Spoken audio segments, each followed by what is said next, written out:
जरांगे पाटलाचं आंदोलन सुरू झालं. मराठा सेवा संघाचा मराठा आरक्षणासाठीचा जो लढा होता तो 1990 पासूनचा होता. मराठ्यांचं सरसकट ओबीसीकरण किंवा संविधानिक आरक्षण अशा पद्धतीनं आदरणीय पुरुषोत्तम खेडेकर साहेब हा लढा लढत होते. त्यानंतर आम्ही सर्वांनी तो लढा लढला. जे 16% दिलं होतं त्याला 12 आणि 13% शिक्षण आणि नोकऱ्यामध्ये ते मुंबई हायकोर्टनं केलं. पण सुप्रीम कोर्टनं ते पण आरक्षण उडवून लावलं. त्याची वेगळी कारणं आहेत. ते पण टिकलं नाही. आता हे तिसऱ्या वेळी ज्यावेळी आरक्षण द्यायचं त्यावेळेस आता सुक्रे आयोग होता. त्यावेळी सरकारनं 342 ब नुसार ते आरक्षण, तिथं काही 10-12 वकील होते, 1-2 माझ्या ओळखीचे होते, बाकीचे काही ओळखीचे नव्हते. त्यांनाही म्हटलं की असं कसं होऊ शकतं, झालंय म्हटले त्या पद्धतीनं होतंय आणि कसं 100% होत नाही आम्ही सांगतो. नमस्कार, मी संकेत आणि आपण पाहत आहात मुंबई आउटलुक. काल मराठा आंदोलक मनोज जरांगे पाटील यांनी एक पत्रकार परिषद घेतली आणि त्या पत्रकार परिषदेमधून त्यांनी सांगितलं की 2 सप्टेंबर 2025 रोजी जो फडणवीस सरकारने जी आर काढला होता, त्या जी आरच्या माध्यमातून किंवा तो जी आर फसवा होता, मराठा समाजाची चक्क फसवणूक झाली असं त्यांनी म्हटलं. यातून अनेक मुद्दे समोर आलेले आहेत किंवा अनेक प्रश्न निर्माण झालेले आहेत. त्यातला सगळ्यात पहिला प्रश्न म्हणजे 2 सप्टेंबर 2025 लाच ही गोष्ट लक्षात का आली नाही? कारण ह्या सरकारने मराठा आरक्षणाचा जो मुद्दा आहे तो काय आजचा मुद्दा नाहीये किंवा जरांगे पाटील यांनी उपस्थित केलेला मुद्दा नाहीये. 1980 पासून ही मागणी सातत्याने होते. त्यासाठी वेगवेगळ्या पद्धतीचे आंदोलनं होत आहेत. सरकार आश्वासनं देत आहे, परंतु कुठल्याही सरकारने याच्यावरती अद्याप तोडगा काढलेला नाहीये. मग ही वारंवार होणारी फसवणूक मराठा समाजाला, त्यांच्या नेत्यांना, अभ्यासकांना का समजत नाही? हा एक पहिला मुद्दा आहे. दुसरा प्रश्न हा पण आहे की एवढं सगळं आंदोलन करून वारंवार आंदोलन करावं लागतंय, तरी देखील निर्णायक टप्प्यापर्यंत हे आंदोलन का येत नाही? काय मराठा आरक्षणाच्या नावावर सत्ताधारी आणि विरोधक दोघंही राजकारण करतायत का? निव्वळ राजकारण करतायत का? आपल्या मतांसाठी मराठा समाजाचा केवळ वापर करतायत का? असे अनेक प्रश्न आहेत आणि ह्या प्रश्नावरती चर्चा करण्यासाठी, या प्रश्नांची उत्तरं शोधण्यासाठी मुंबई आउटलुक सातत्याने प्रयत्न करत आहे आणि त्याच प्रयत्नाचा एक भाग म्हणून आज एक मुलाखत आपण करत आहोत. मुलाखत ज्यांची आपण घेतोय ते आहेत डॉक्टर शिवानंद भानुसे सर. हे त्यांना म्हणजे कोणत्या परिचयाची गरज नाहीये. खरं तर ते मराठा सेवा संघाचे मुख्य प्रवक्ते आहेत आणि त्यासोबतच मनोज जरांगे पाटील यांच्या आंदोलनामध्ये देखील ते काही काळ त्यांच्यासोबत होते. परंतु मनोज जरांगे पाटील यांनी जशीही त्यांची भूमिका बदलली तसे ते त्यांच्यापासून बाजूला झालेले आहेत. भानुसे सर, मुंबई आउटलुक मध्ये तुमचं स्वागत आहे आणि वेळ दिल्याबद्दल तुमचा मी प्रथमतः आभार व्यक्त करतो. माझा पहिलाच धन्यवाद सर. प्रश्न माझा पहिलाच प्रश्न हा आहे की वारंवार फसवणूक होते, तरी हे समजत का नाही की आपली फसवणूक झाली आहे म्हणून? म्हणजे 2 सप्टेंबर 2025 ला जे काही झालं हे ऑगस्ट 2026 ला, म्हणजे जवळपास एका वर्षानंतर नेत्यांना समजतंय की आमची फसवणूक झाली म्हणून. सर, सर्व प्रेक्षकांना जय जिजाऊ. जरांगे पाटलाचं आंदोलन सुरू झालं. मराठा सेवा संघाचा मराठा आरक्षणासाठीचा जो लढा होता तो 1990 पासूनचा होता. मराठ्यांचं सरसकट ओबीसीकरण किंवा संविधानिक आरक्षण अशा पद्धतीनं आदरणीय पुरुषोत्तम खेडेकर साहेब हा लढा लढत होते. त्यानंतर आम्ही सर्वांनी तो लढा लढला आणि तोच मुद्दा, तोच विषय पुढे घेऊन मनोज जरांगे पाटील पुढे चालले होते. ते चांगले माझे मित्र आहेत. आम्ही सातत्यानं आंदोलनात सहभागी होतो. त्यांच्या 142 गावांमध्ये मी जाऊन आलेलो आहे. बरं. प्रत्येक वेळी त्यांनी आंदोलन केलं, त्या आंदोलनात मी प्रत्येक ठिकाणी होतो. आणि जेव्हा हे आंदोलन सुरू झालं तेव्हा त्यांनी मला फोन केला की अशा अशा पद्धतीनं मला तुम्ही गाईड करा. मग मी सविस्तर त्यांना प्रत्येक वेळी सांगत होतो आपण काय केलं म्हणजे ही पाहिजे. कधीची गोष्ट बोलताय तुम्ही? कधीची गोष्ट आहे ही? 3 वर्षापूर्वी जेव्हा लाठी हल्ला झाला, म्हणजे लाठी हल्ला होण्यापूर्वीच बर जेव्हा बर. ते आंदोलन सुरू झालं तिथे हम्म, आंतरवाली सराटीत, हम्म. तेव्हा त्यांचं आणि माझं फोनवर बोलणं झालं. त्यांना म्हटलं ठीक आहे मी येतो त्या ठिकाणी. त्यानंतर लाठी हल्ला झाला. नंतर जेव्हा शिष्टमंडळ पाठवायचं जरांगे पाटलांचं मुख्यमंत्री आणि मंत्रिमंडळाला चर्चा करण्यासाठी, तेव्हा पहिलं नाव माझंच होतं त्यांच्या नजरेसमोर. त्यांनी मला पहिला फोन केला. तर ते म्हटले असं असं आहे, शिष्टमंडळात जायचंय. मी त्यांना तेव्हाही म्हटलं होतं सरकारला आपल्या मागण्या माहीत आहेत. शिष्टमंडळात जाऊन वेगळी चर्चा करण्याची गरज नाही. या मागण्या सरकारनं मंजूर कराव्यात. तर ते म्हटले नाही, बरोबर. सरकार म्हणतंय की आपलं शिष्टमंडळात पाठवा, आम्ही चर्चा करून मग पुढचा हम्म, निर्णय घेऊ. मग 6 सप्टेंबर 2023 रोजी आम्ही रात्री इथं फ्लाईटने गेलो. त्या ठिकाणी एकनाथ शिंदे मुख्यमंत्री, उपमुख्यमंत्री देवेंद्र फडणवीस, रात्री 11 वाजता आमची बैठक सुरू झाली, 3:30 वाजता संपली.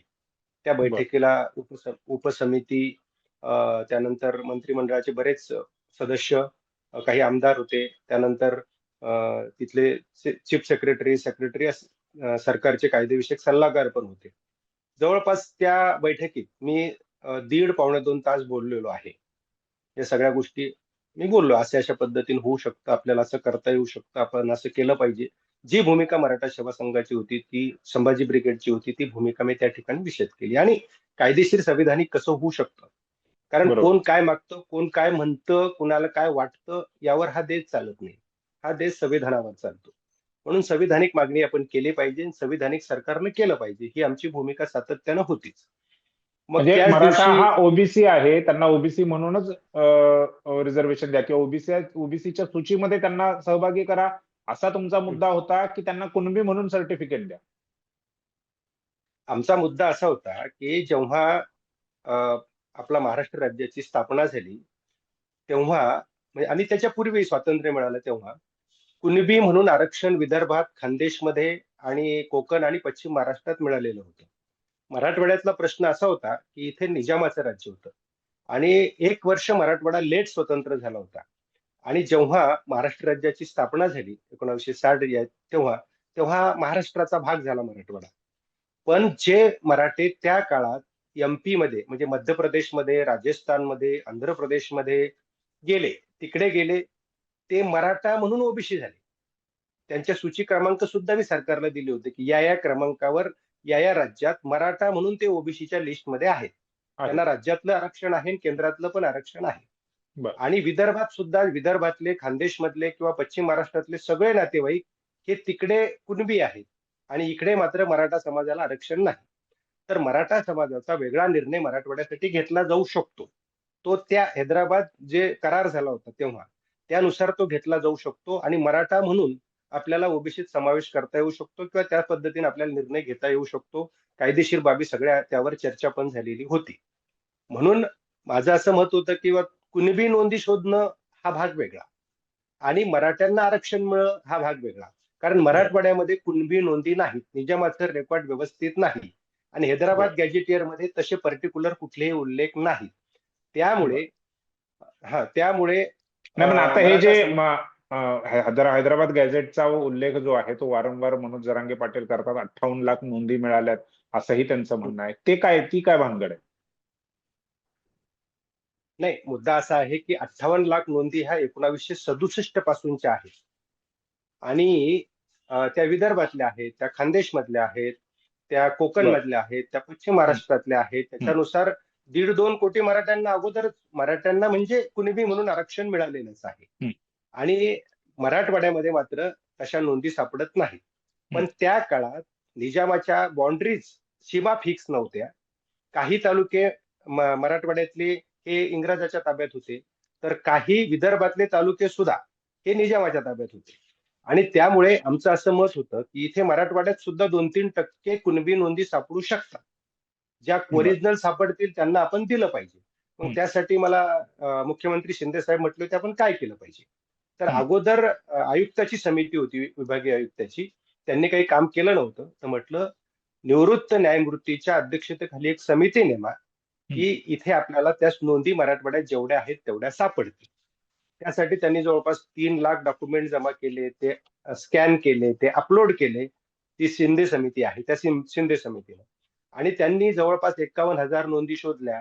त्यानुसार 3,11,000 प्रमाणपत्र मिळाली. त्यानुसार ती जवळपास 13,500 व्हॅलिड पण झाली.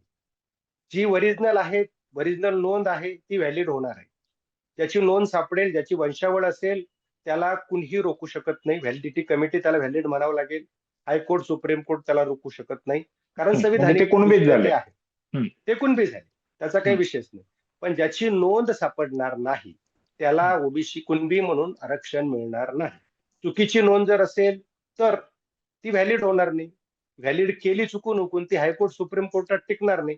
कारण हं. हजारो केसेस सुप्रीम कोर्टात त्या पद्धतीच्या विविध जातीच्या पेंडिंग आहेत. बर. त्यामुळे तसं होणार नाही.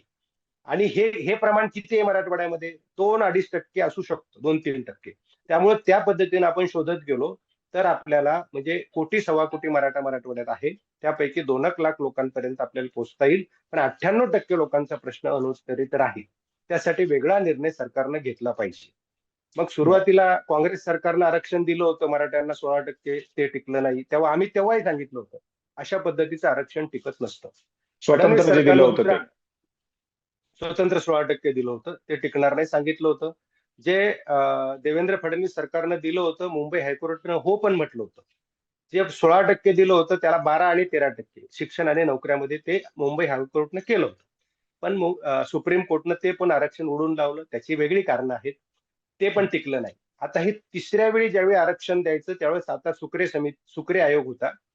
त्यावेळी सरकारनं 342 नुसार ते आरक्षण, एससीबीसी आरक्षण, एज्युकेशनल आणि सोशली आणि एज्युकेशनली बॅकवर्ड असं ते बॅकवर्ड. आरक्षण 10%, हा ते आरक्षण दिलेलं आहे सरकारनं. मग जेव्हा आता याच्या दरम्यान काही गोष्टी सांगितल्या पाहिजेत. जेव्हा मी त्यांच्या सोबत होतो आणि वाशीला जेव्हा ते मुंबईला निघाले होते तेव्हा 2.5 वर्षापूर्वीची गोष्ट आहे. तर तेव्हा वाशीला एकनाथ शिंदे ते मला म्हणाले होते की ते आपल्याकडे येत आहेत आणि सगळे सोयरे अशा पद्धतीची ते आपल्याला अधिसूचना देणार आहेत आणि त्याचा ते वटहुकूम काढणार आहेत आणि मग मराठ्यांना सगळं आरक्षण मिळणार आहे. मी म्हटलं पाटील असं होत नसतं. अशा पद्धतीची सगळे सोयरे काय नातेवाईक काय एका म्हणजे ज्यांची जातीचे नोंद नाही, म्हणजे ज्यांची नोंद नाही परंतु तो नातेवाईक हं. आहे एका कुणबी मराठा व्यक्तीचा, तर त्यालाही सर्टिफिकेट दिलं पाहिजे, अशा पद्धतीचा तर सगळ्या सोयऱ्याचा मुद्दा होता. हा कसं आहे, पहिलं जे आहे ते नातेवाईक शब्द वापरलेला होता, भाऊकीची नातेवाईक, आणि हम्म. नंतर सगळे सोयरे त्याला फक्त शब्द बदलून म्हटलं होतं. मी बर. त्यांना म्हटलं होतं जात प्रमाणपत्र काढण्याचे निकष आणि ते वैध होण्याचे निकष हे ते भारतीय राज्यघटनेनुसार 340, 41 आणि 42 कलम 15(4), 16(4) आणि सुप्रीम कोर्टाच्या जजमेंटनुसार ठरलेलं आहे. त्याच्यात बरोबर. कुणालाही बदल करण्याचा अधिकार नाही. त्यामुळे कुठलीही अधिसूचना काढली आणि कुठलाही वटहुकूम काढला तर वेगळं काहीही होणार नाही, असं मी स्पष्ट केलं होतं. ते म्हटले माझ्या समोर 40 वकील आहेत. तर म्हटलं 40 वकील आहेत पण ते खोटं हम्म. बोलतायत, ते असं हम्म. होऊ शकत नसतं. हम्म. तर जर ते करून देणार असतील आणि होणार असेल तर आनंदच आहे ना, हरकत काय, हम्म. कायदेशीर हम्म. होणार असेल तर. माझा आजही प्रश्न आहे एकनाथ शिंदेनाच, कारण जरांगे पाटलांना तर यांनी माझा अजूनही दावा आहे की जरांगे पाटलांना या सगळ्यांनी मिळून फसवले. एकनाथ शिंदे असेल, फडणवीस असतील, विखे असतील किंवा त्यांच्या आजूबाजूला जे कोणी सध्या सल्लागार आहेत ते, त्यांनी फसवलं. आजही माझा प्रश्न आहे 2.5 वर्षानंतर सगळे सोयरेच्या अधिसूचनेचं वटहुकूमचं काय झालं? कुणीच बोलत नाही त्याच्यावर. ते झालं. दुसरं, जेव्हा 2 सप्टेंबरला जी आर निघाला त्याच्या 2 दिवस अगोदर 31 ऑगस्टला आझाद मैदानावर मी आणि जरांगे पाटील दीड पावणे 2 तास चर्चा करत होतो. ते मला म्हणाले आपल्याला हैदराबाद गॅजेटियर लागू करून सरकार जी आर काढणार आहे. हम्म. जसा तुम्ही जो जी आर 7 सप्टेंबर 2023ला मला ड्राफ्ट करून दिला होता, ड्राफ्ट इन दी सेन्स आदरणीय पुरुषोत्तम खेडेकर साहेबांनी 2004 मध्ये सुशीलकुमार शिंदे मुख्यमंत्री असताना मराठवाड्यासाठी तो जी आर काढायला लावला होता की मराठवाड्यात कुणबी नोंदी आहेत, त्या शोधल्या पाहिजे, जेवढ्या सापडतील तेवढा फायदा होईल. पण त्याची अंमलबजावणी व्यवस्थित झाली नाही. तोच 12ला दुसरा जी आर काढला गेला होता आणि तोच थोडा अतिशय सुटसुटीत असा जी आर, तोच जी आर. आपल्याला काही आधी कायद्याच्या पुढे वेगळा जी आर काढता येत नसतो कुणालाही, हम्म. कायदा हम्म. मोठा असतो. तोच सुटसुटीत जी आर आम्ही तो 7 सप्टेंबर 2023ला काढला होता. जसा तुम्ही सुटसुटीत काढला होता तसा ते म्हटले हैदराबाद गॅजेटियर नुसार आपल्याला हा जी आर काढायचा आहे आणि यानुसार आपल्याला 100% आरक्षण मिळणार आहे. मी म्हटलं पाटील अशा पद्धतीचं आरक्षण मिळत नसतं, कारण कायद्यापेक्षा जी आर मोठा असू शकत नाही. कुठल्याही राज्य सरकारला तसा अधिकार नसतो. नसतो. त्या गॅजेटियर मध्ये काय ते पण त्यांना सांगितलं होतं. गॅजेटियरची प्रत मी मिळवली, ती वाचली होती आणि त्याच्यानुसार त्यांना मी सांगत होतो. त्याच्यामध्ये सांख्यिकी आकडेवारी असते की कुठल्या जाती किती टक्के आहेत, कुठले धर्म किती टक्के आहेत, गुरंढोरं किती आहेत, त्याच्यामध्ये कुठले कुठले काय आहे, हम्म. हे समोरच्या अधिकाऱ्याला कारभार करण्यासाठी गॅजेटियर निर्माण होत असतं. हम्म. आणि त्याच्यामध्ये जरी 38% कुणबी होते त्या काळात असं म्हटलं असेल, पण ते हेच होते असं जर सांगता नाही आलं तर तसं ते आरक्षण आपल्याला कुणबी म्हणून करता येत नसतं. येत नाही. कारण या देशात तुम्हाला धर्म बदलता येतो, काही बदलता येतं, पण जात जन्मानच मिळते, ती बदलता येत नाही. ती बदलण्याचा अधिकार सुद्धा नाही. ते म्हटले मग सुरुवातीला पंच कमिटी बसून जात दिली जात होती. मी म्हटलं ज्यांना जातच नव्हती आणि भटके किंवा अजून काही एससी आणि एसटी वाले ज्यांना जातच नव्हती, पहिल्यांदा कुणी शाळेत गेलं तर मग याला कोणती जात द्यायची? तर तेव्हा त्याचे दोन नातेवाईक बोलून घ्यायचे, गावातले सरपंच पाटील बोलून घ्यायचे, किंवा याचा नातेवाईक हा आहे, मग तसं शपथपत्र व्हायचं आणि तेव्हा त्याच्या शाळेत ती जात टाकली जायची. याचा अर्थ असा होता की अगोदर त्याला जात नव्हती, पहिल्यांदा त्याला ती जात मिळाली. मराठा समाज जर मराठा ही जात म्हणून कन्सिडर झाली ना, ती जरी आज समूहवाचक प्रांतवाचक शब्द असला तरी ती आज जात आहे. ओपन मध्ये हम्म. ती यादीत तिचा नंबर आहे. आणि कुणबी ही ओबीसीतल्या यादीतली वेगळी जात आहे. त्यामुळे ह्या दोन जाती आहेत. एका जातीतून दुसऱ्या जातीत जाता येत नसतं. तिची प्रक्रिया आपल्या देशात संविधानानं दिलेली नाही. त्यामुळं असं होणार नाही. त्यामुळं असं हैदराबाद गॅजेटियर लागू करून आपल्याला आरक्षण मिळत नसतं. त्याच्यातले वेगळे पर्याय तुम्हाला आता सध्या सरकार इन्स्टंट काय करू शकतं हे जर सांगायचं सर तर मी सांगतो. तर ते म्हटले बाकी विषयावर आपल्याला चर्चा करायची नाही. मला तुम्ही हे फक्त गॅजेटियरचं आणि असं GR सांगा. तिथं काही 10-12 वकील होते, एक दोन माझ्या ओळखीचे होते, बाकीचे काही ओळखीचे नव्हते. त्यांनाही म्हटलं की असं कसं होऊ शकतं? झालंय म्हटले त्या पद्धतीनं होतंय आणि कसं 100% होत नाही आम्ही सांगतो. आता त्यांची नावं मी या ठिकाणी घेणार नाही, कारण बर. हा वादासाठी हम्म. वाद नको. पण हम्म. ते म्हणत होते, म्हटलं ठीक आहे, माझं चॅलेंज आहे म्हटलं तुम्हाला केव्हाही, की तुम्ही हैदराबाद गॅजेटियर नुसार, जुन्या पद्धतीनुसार नाही, हैदराबाद गॅजेटियर नुसार एक प्रमाणपत्र काढून मला दाखवा. असं असं किंवा सगळे सोयरेनुसार असं एक प्रमाणपत्र मला दाखवा. समजा एक मी भानुशी आहे, समजा मी ओबीसी आहे, कुणबी आहे, मी व्हॅलिड आहे, तर माझ्या शपथपत्रावर मराठवाड्यातल्या भानुशांना आरक्षण मिळेल का? त्याच्यावर ते नंतर काही बोलले नाहीत, अजून कोणी बोलत नाही. 11 महिन्यापूर्वी मी सांगितलं होतं. ते जरांगे पाटील काल बोलले ना, की सरकारनं फसवलं, विखे पाटलांनी फसवलं, एकनाथ शिंदेनं फसवलं, देवेंद्र फडणवीसनं फसवलं. हे तर मी सातत्यानं सांगतोय जरांगे पाटलांना, हे आपल्याला फसवतायत, वेड्यात काढतायत. पाटील समजून घ्या. चांगल्या तज्ञ, नाही आम्ही पण जर तज्ञ जरांगे पाटलांनी म्हणजे तुम्ही ज्यावेळी ही भूमिका मांडली, म्हणजे तुम्ही आणखीन इतरही जे नेते आहेत ज्यांनी किंवा ज्यांना मनोज जरांगे पाटील यांची भूमिका पटली नाही किंवा त्यांना असं वाटलं की हे फसवणूक होते, हे ज्यांना समजलं त्यांनी ज्यावेळी स्वतःची वेगळी भूमिका मांडायला लागली, त्यावेळी जरांगे पाटलांनी तुमच्यावरच आरोप केले की तुम्ही समाजामध्ये संभ्रम पसरवत आहात म्हणून. हो, त्यांनी ते केलं. आमची एकच भूमिका होती. आम्ही जर तुम्हाला तज्ञ वाटत नसल किंवा अभ्यासक वाटत नसल, तर या क्षेत्रात काम केलेले मराठा सेवा संघाचे संस्थापक आहेत, आदरणीय पुरुषोत्तम खेडेकर साहेब आहेत. तेव्हा हयात होते, आता हयात नाहीत. शशिकांत पवार साहेब आहेत, माजी न्यायमूर्ती BG कोळसे पाटील साहेब आहेत. असे अनेक लोक आहेत. म्हटलं की ज्या लोकांनी या कामासाठी किंवा या चळवळीसाठी अभ्यास केलाय, त्यांचं हयात घालवली, अशा लोकांचा सल्ला घेतला पाहिजे ना आपण.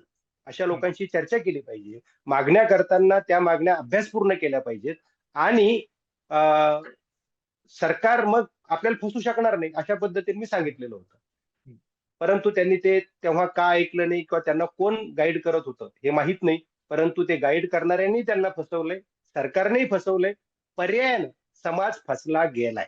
एवढंच माझं मत आहे. जरांगे पाटलांनी फसवलं असं माझं मत नाही, परंतु सरकारनं जरांगे पाटलाला फसवलंय आणि त्यामुळे समाज फसलाय असं माझं मत आहे. बरोबर. पण आता इथून पुढे काय, म्हणजे SCBCचं एक रिझर्वेशन आहे, काही लोकांचं असं देखील म्हणणं आहे की SCBC आहे, शिवाय EWS आहे, हे दोन पर्याय असताना आपण कुणबी म्हणून का म्हणून घ्यायचं किंवा त्या ओबीसी सोबत आपण भांडण का करायचं, हा पण एक चर्चेचा मुद्दा आहे. हा, आता मुळात मुद्दा असा आहे की SCBC आरक्षण हे संविधानिक दृष्ट्या टिकणार नाही, हे 100% खरं आहे. कारण जे बरं. आरक्षण अगोदरचं SCBC आरक्षण ज्या याच्यावर नाकारलं गेलं, ते मुद्देच अजून क्लिअर झालेले नाही. सुप्रीम कोर्टाने ते 3 जजनं ते नाकारलेलं आहे 5 पैकी. त्यामुळं पण एक मात्र खरं आहे की जोपर्यंत केंद्रात आणि राज्यात भाजपचं सरकार आहे, तोपर्यंत हे आरक्षण न्यायालय उडवणार नाही. बरं. हा, म्हणजे आता सर्वोच्च न्यायालयापासून तर ED CBI सगळ्यापर्यंत कोण कोणाच्या तालावर नसतं हे वेगळं सांगायची गरज नाही. तर ते आरक्षण तोपर्यंत टिकणार आहे. नाही मग तुम्ही तर मग तुम्ही नाही नाही तुम्ही असा संदेश देऊ इच्छित आहे मराठा वर्गाला की आरक्षण जर टिकवायचं असेल तर भाजपचंच सरकार केंद्रात आणि राज्यात पण पाहिजे मग.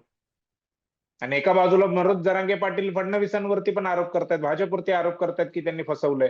ह्या दोन गोष्टी झाल्या ना वेगवेगळ्या. दुर्दैवानं म्हणावं लागतं सर असं, की जेव्हा हे पहिलं आरक्षण फडणवीसांनी दिलेलं, हे मुंबई हायकोर्टानं हो म्हटलं तोपर्यंत फडणवीस मुख्यमंत्री होते. जेव्हा इथं उद्धव ठाकरे मुख्यमंत्री झाले आणि जेव्हा दिल्लीत ते सुप्रीम कोर्टामध्ये जेव्हा ऑनलाईन सुनावण्या घेणे, एवढं काय घाई होती? म्हणजे मुद्दा असा आहे की 10-10, 20-20, 25-25 वर्षाच्या केसेस पेंडिंग होत्या. ओके, तुम्ही ऑनलाईन एवढी काय घाई झाली होती? उद्धव ठाकरे मुख्यमंत्री असताना उद्धव ठाकरेंनीच कसं घालवलं? उद्धव ठाकरे मुख्यमंत्री नसते झाले ना, आम्ही राहिलो असतो तर आम्ही कसं टिकवलं असतं?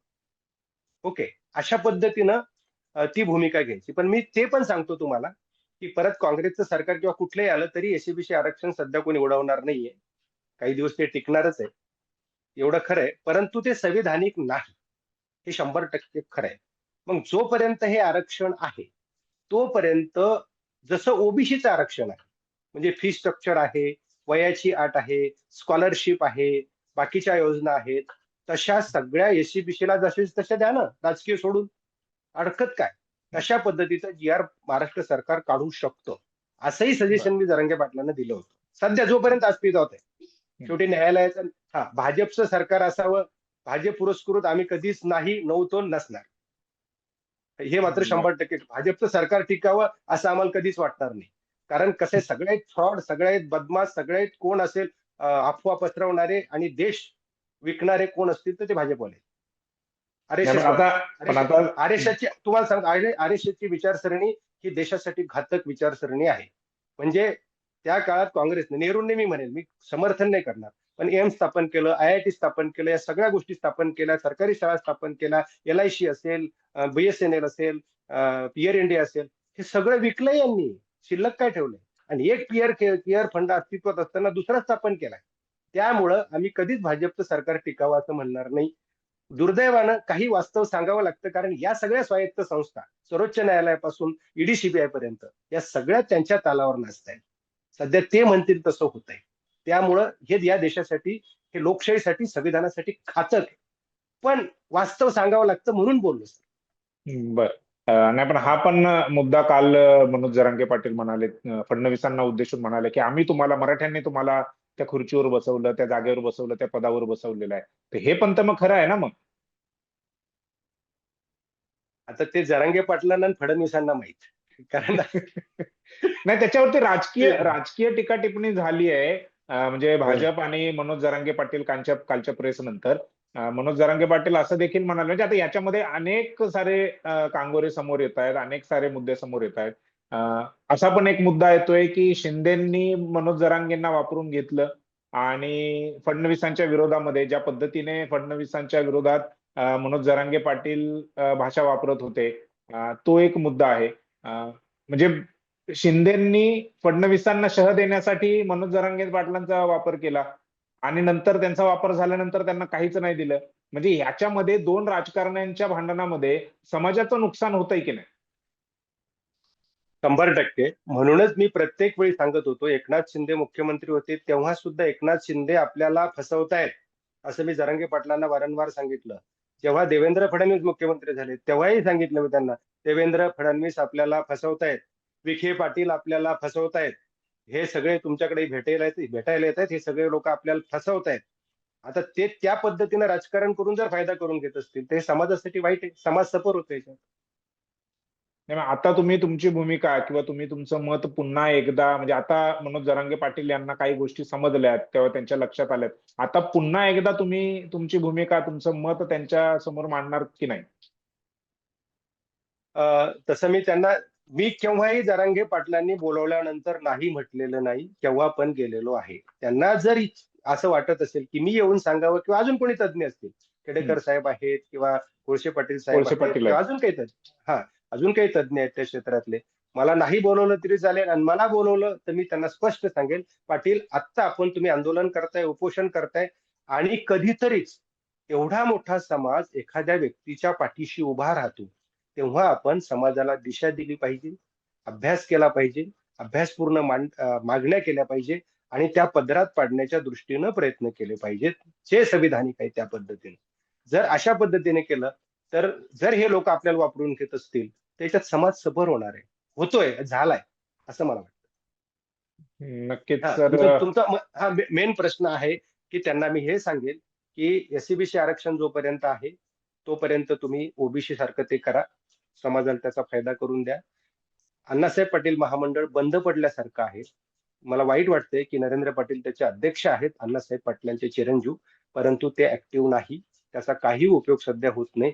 10,000 कोटी रुपये जर त्या महामंडळाला दिले तर गोरगरिबाच्या पोरांचे मराठा समाजाच्या व्यवसाय सुरू होतील. वैयक्तिक 20 लाख, सामूहिक 1 कोटी, 7 वर्ष बगर व्याजी, मॉर्गेज नसणार, अशा पद्धतीच्या तरतूद करता येऊ शकतात.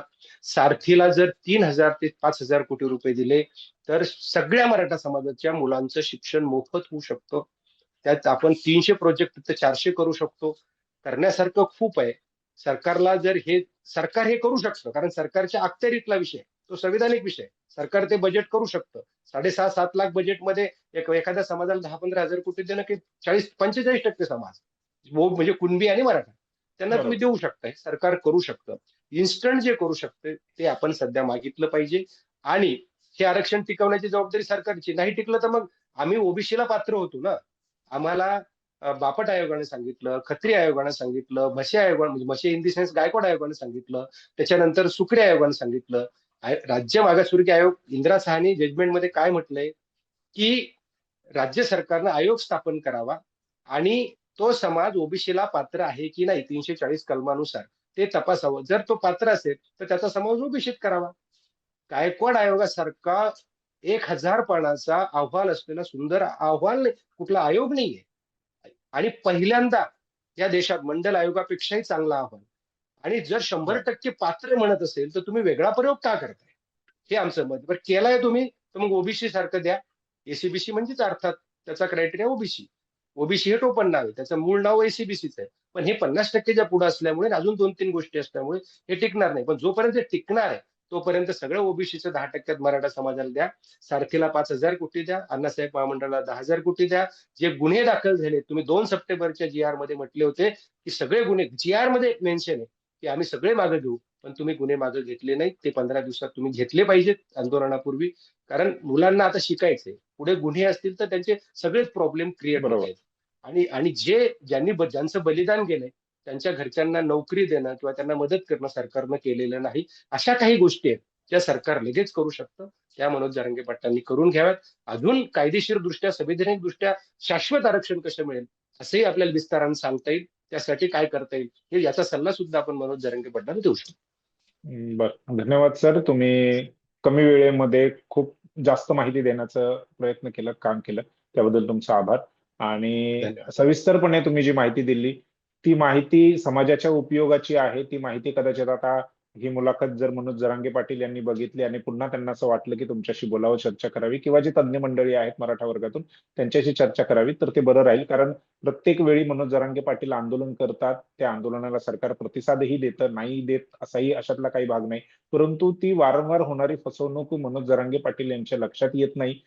तुम्ही जसं म्हणताय तसंच राजकारण्यांपासून सगळ्या त्यांच्या सोबत असणाऱ्या लोकांपर्यंत सगळ्यांनीच मनोज जरांगे पाटलांना फसवलं. आता ही फसवणूक स्वतःची किती काळ करून घ्यायची आणि आपला वापर, समाजाचा वापर राजकारण्यांच्या कडून किती करून घ्यायचा, हा एक महत्वाचा मुद्दा आहे. मनोज जरांगे पाटील कदाचित यावरती काही पुढच्या पत्रकार परिषदांमध्ये भाष्य करतील तर बरं होईल. त्याने समाजाला जी आहे ती योग्य ती दिशा मिळेल, माहिती मिळेल. तुर्तास आपण इथेच थांबूयात. मराठा समाजाला आरक्षण कसं मिळणार ह्या संदर्भात जी काही समाजामध्ये जी काही चळवळ सुरू आहे, जी काही चर्चा सुरू आहे, त्या चर्चेचा मुंबई आउटलुक एक भाग बनलाय आणि त्याचाच एक प्रयत्न म्हणून, त्याचाच एक भाग म्हणून आज आपण ही मुलाखत केली. भानुसे सर, तुम्ही आलात, वेळ दिलात, त्याबद्दल आभार, धन्यवाद. आणि पुन्हा एकदा वेळ द्याल, सविस्तर चर्चा करू. तुमच्याही वेळेची मर्यादा लक्षात घेऊन आपण ही मुलाखत इथेच थांबवतोय.